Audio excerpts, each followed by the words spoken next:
What exactly are essential oils? Learning how essential oils are made can get a little complicated, and my desire is to keep this course light without heavy terms and making it into a science lesson. Let me give you the simple definition of essential oils. Essential oils. An essential oil is a substance extracted from a plant or other organic object. Usually this process involves steam or other related processes. Then most of the water is removed, making it an oil.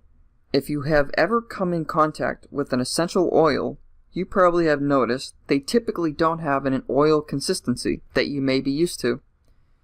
When you come into contact with olive oil, for instance, you automatically know that it's an oil because of its thick consistency. You could probably tell it was an olive oil even if you were blindfolded. But typically with essential oils, they really don't have an oily feel like olive oil. Generally speaking, they are more like water than anything because of their color and of their consistency. If you have ever seen essential oils being advertised or seen in the store, the first impression of them is the small bottles that they come in. Why do they come in such small quantities? Well, because they are highly potent, meaning the process to create an essential oil is very efficient, and the oil has a lot of the plant's essence in it. Basically, a little essential oil goes a long way.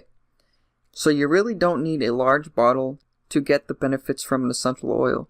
You typically will only need a few drops or a small bottle to gain the benefits of that particular essential oil.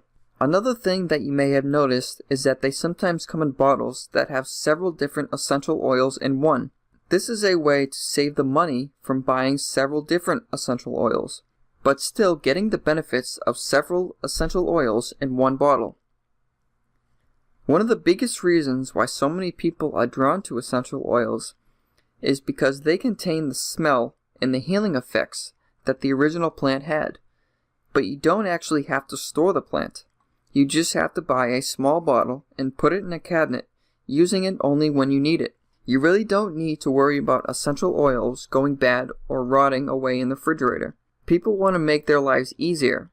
They view essential oils as a big time saver as well as a money saver as well. Which would you rather have? Mandarins in your kitchen, having to use them before they go bad? Or would you rather have mandarin essential oil? Unless I know I'm going to eat those mandarins, then I would opt for the latter. So now you have a basic understanding about essential oils and what they are all about. You just got a lesson on Essential Oils 101. You didn't have to learn any complicated science terms or memorize any dates or people's names. The rest of this course is all about how essential oils can help you, but also the very best and most common essential oils that you can incorporate in your daily life to make it much better. Once you learn the benefits of essential oils and start using them, you will be hooked and you won't want to stop using them.